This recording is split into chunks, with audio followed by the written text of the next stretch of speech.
hiring for a fast-growing company is very different. We need to make sure we can find people that are going to thrive in an environment that is not very well defined, where roles and responsibility are moving and switching very quickly over time. So you have to find people that are very independent, willing to design their own growth paths within an organization, and not really waiting for instructions and guidelines come from the top, but really building the foundation from the ground up. Welcome to Grow Think Tank. This is the one and only place where you will get insight from the founders and the CEOs of the fastest growing privately held companies. I am the host. My name is Gene Hammett. I help leaders and their teams navigate the defining moments of their growth. Are you ready to grow?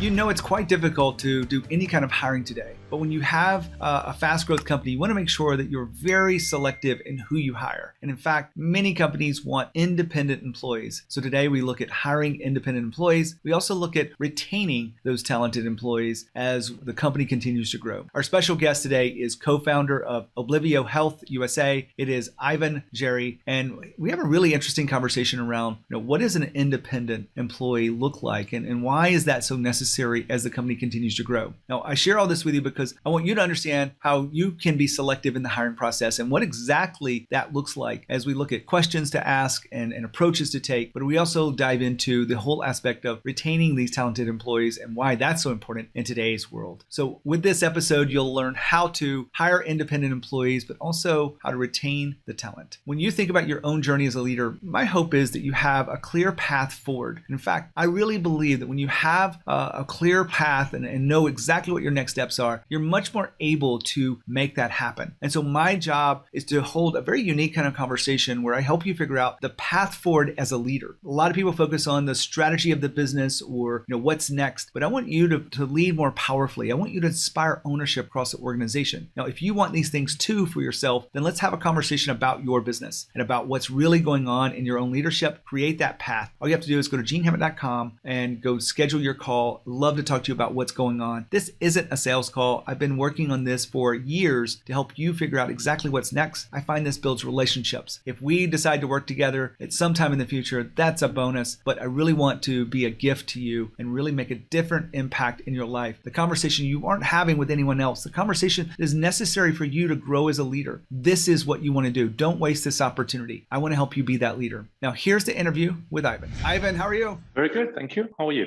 I am fantastic. Excited to have you here on the podcast. I'm excited too. I want to dive in with, let you share with us about your company, Obvio. Let me back up.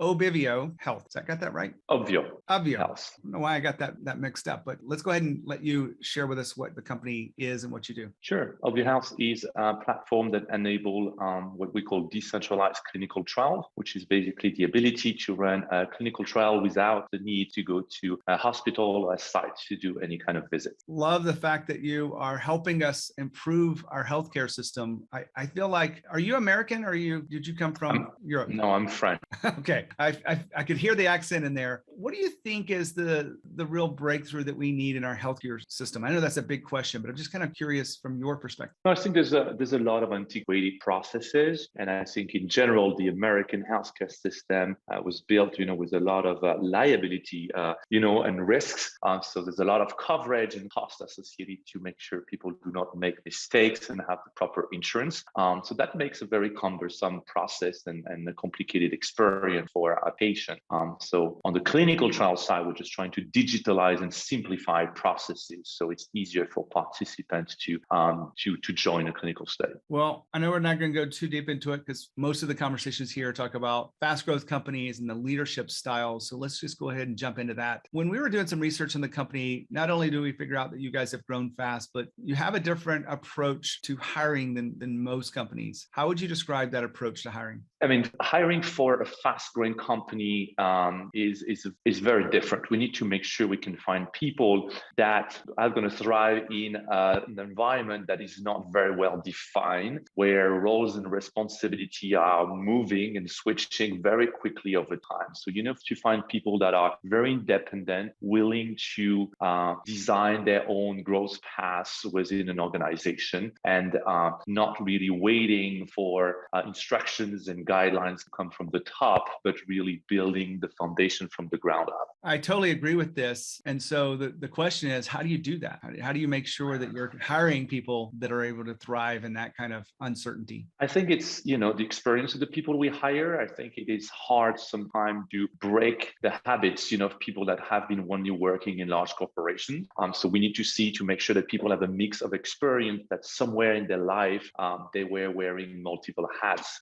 People that have changed or have, been faced by complex change in the organization and were able to thrill through that. And people in general, that you see that are very hands-on and that are able first to do and then train people to do and then be able to supervise these people. Because as we grow very fast, we'll change job and title every 6 months, every year, and take higher positions in the company. So we need to make sure we find people with this capability. Ivan, you mentioned that multiple hats. I mean, this is a very entrepreneurial thing to have the ability to wear multiple hats and switch back and forth. It does get to be a little difficult as the company grows. What is the interview questions that allow you to figure out whether someone's good at wearing multiple hats? So we ask them their experience there and their willingness. We've been very transparent about what to expect when they join Obvio, because, especially when you grow fast, if you hire the wrong person and that person is fired or leaves after 6 months, you wasted an entire year on that position. So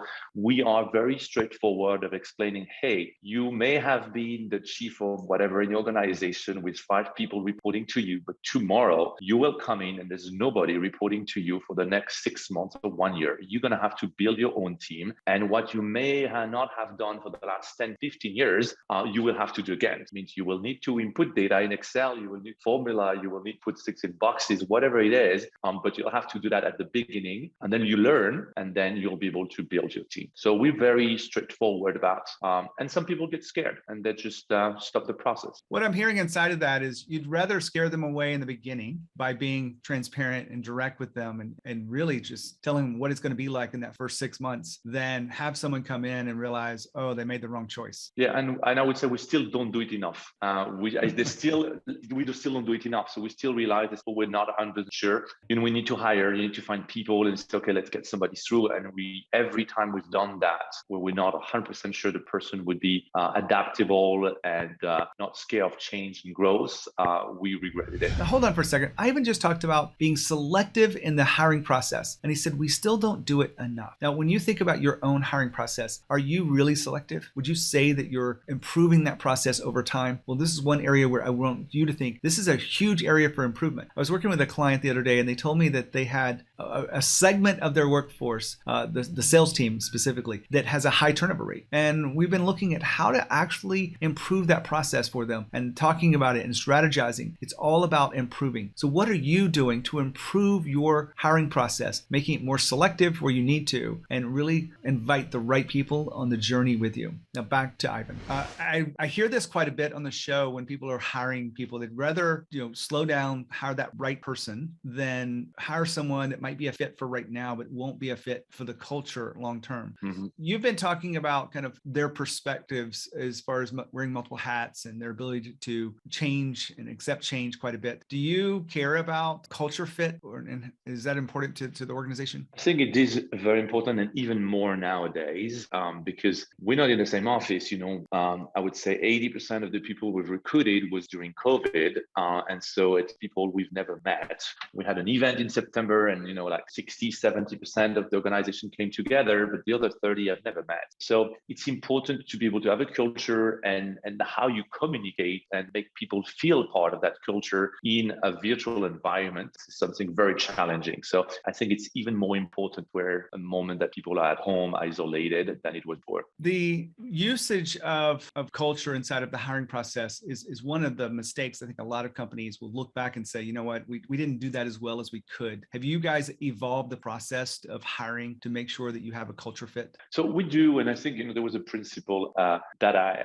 had from my first boss, and he said, look, when you hire somebody, ask yourself the question, would you like to go for dinner or lunch with that person? And it's important, to make sure that you're with people that while they need to be different, coming from different backgrounds, that there's some kind of connection that will work and make that you're happy to work with them. And that's very important. So we're trying to push that, making sure that we're excited to have that person joining the company, and we're looking forward to work with them. So not just a skill set that looks perfect on paper. There needs to be that less material components of fit when you interview them. We try also to have more people interview, even if they're not functionally related, but have at least 4 or 5 people, so we can assess better the candidate, and also for the candidate to have different sound bites, different vision of the company, so he or she can make a better informed decision of whether they want to join the company or not. I like the detail that you guys put into that. Before we move on to the next part of this interview, I want to ask you, and you may not have one of these, but do you have a favorite interview question that you could share with us? I don't. I don't have a guideline, so it's very conversational. So sometimes we don't hit all the numbers, and all the topics. Sorry. HR is a more formal process of interviewing people. For me, it's very much of a conversation, and we hire very different people, from data science to cleanups to people in finance. So the questions change a lot.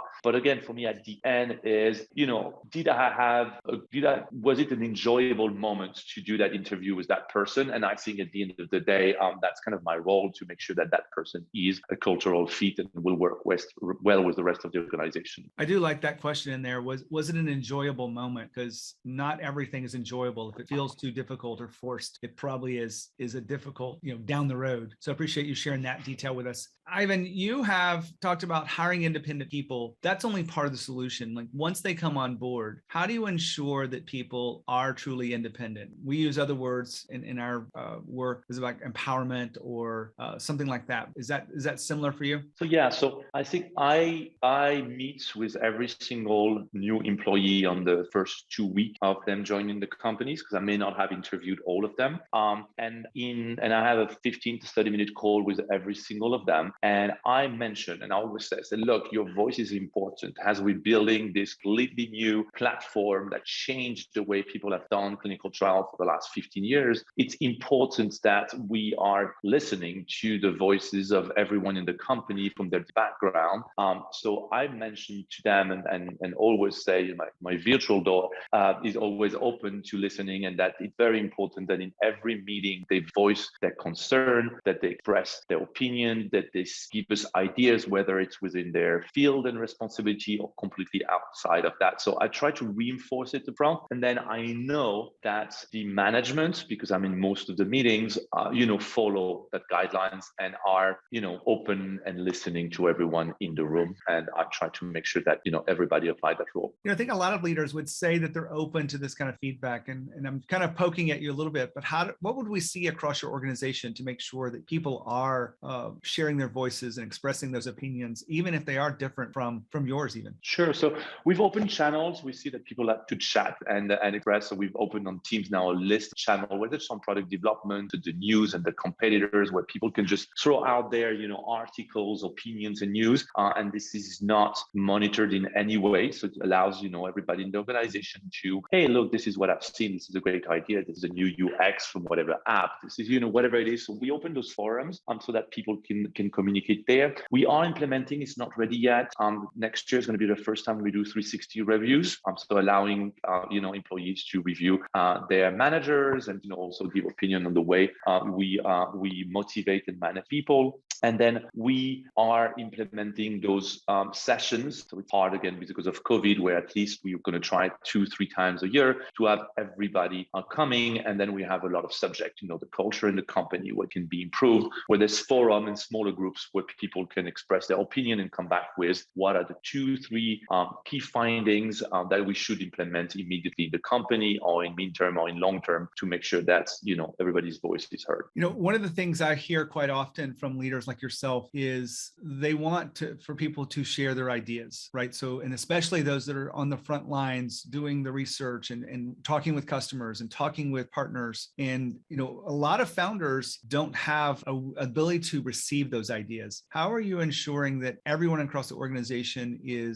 receiving those ideas and doing something with them appropriately? I try to force a lot of meetings between people in the organization that do not have the same background and knowledge. With what we're building, for example, we try to pay attention that we don't have too many people coming from the CRO, IT industry, because they have a tendency to copy the way things were done. So we've brought people from different background and industry working together. So the downside is a longer learning curve, language and understanding, but then it forced people to rethink the processes and the way things are done, because you have to explain it to somebody that comes from the outside that has a different view and experience and can bring that. So that's a way for me to foster innovation in the company, is making sure we have people that come from very different backgrounds, very different experience, working together to find solutions in some of the software that we're deploying. I want to turn the spotlight on you for a second. Ivan, you've had some successful runs of different companies over the years, and you've created this company that's grown really fast. Can you remember kind of a shift in your own leadership principles that we could learn from? I think the trust in employees in general. So spending less time reviewing and supervising what people are doing, and more time on the creative side to try to see how they can on their own, provide ideas and strategies for growth. Has been a shift. It's a change in age also. When you're like 25 years old and you manage 20 years old, you have to be a little bit more on top of them. I think a shift of being able now to have people that are more seasoned in the company, and where I'm feeling that I'm more selecting from a bunch of ideas and direction that comes from there, versus extracting and being able to being on top of people all day long to try to get something out of them has been a fantastic shift. And I have the chance today in the organization to have people that have great ideas, fantastic backgrounds. So for us, it's more of being able to pick the right idea, and the most important idea, was in a bunch of very good ways. Now, hold on for another moment here. Ivan just talked about his shift to trust in people. You're hiring independent people. You're hiring smart, talented people that really deserve your trust. And here's my request of you. A lot of people think trust is earned. Well, in leadership, I think you have to go first. You have to have the courage to trust people first. You have to have those kind of conversations that set the container for trust. And that is very important if you think about your own journey as a leader. Now, if you're waiting to build trust over time, that is one approach, but leaders go first. Leaders are truly courageous and are willing to trust first. Now, you want to make sure that you are not getting out of line with people as far as accountability, and you want to make sure that people are not misusing that trust. That is also leadership, but trust first. Back to Ivan. When you think about leading a group of independent people, sometimes there's a dark side to this. There's a lot of different opinions. There's a lot of healthy discussions around the direction of a strategy, or are we on the right path? How do you able to lead people through those kind of confrontations? So we try at the beginning to involve everyone, but then at the end, it's not a democracy. And at one moment, we say, okay, we don't have time for further discussion, and that's what I decided. In general, I try not to do that too much, and I try to have as much consensus as possible. But when there's no consensus, this is the role of a leader to say, okay, the decision we're taking, this is why. I understand why not everybody's aligned, but try and give the bigger picture, and so that people understand and respect the decision. So consensus as much as possible, and when not attainable, then we need to make quick decision and explain why and move on. I want to wrap up today's interview, Ivan, with just a chance to let you share what have we not talked about that you feel like is important in growing a fast company. Yeah, I think is retaining people. It's good to hire and find the right people, but how you retain them, and it's something we're still thinking about. Especially when you grow, it's highly dependent on the people you have in your organization. It takes time to find them, to train them, and in an environment today where they get like 20 offers a day through LinkedIn, retaining them I think is key. And for that, as you say, the part is obviously how you pay them, how the culture of the company, how you value them. But for me, the key element in today's world is how you're able to retain your employees, because the cost of losing them is just so high that it's a mistake we should not do. One last question as this comes to an end. Retaining is a very important aspect in today's world. The Great Resignation is one of the big topics in business. And And kind of curious, besides money, what are the things that you think is most important in retaining your people? What I think and I've heard is people, the feeling of being valued, their voice is being heard, they're respected as human being, will listen to them. And that's big, which is sad because it means that in many other places, this is not the case. But I've heard, people are working very hard here and say, this is the place I prefer. And I say, but why? I say, you work like 80 hours a week and, we have so much to do and it's not organized and we grow all the time. And they said, yeah, because, look, this decision that we took is because of what I said in that meeting. And that's what people value, that they're being heard and they are being part of that growth and success. Love it. Ivan, thanks for being here and sharing your wisdom. Okay. Thank you very much for having me. I want to take a moment and reflect back on what I've heard inside this interview, just so that you listening in can really have a summary of this.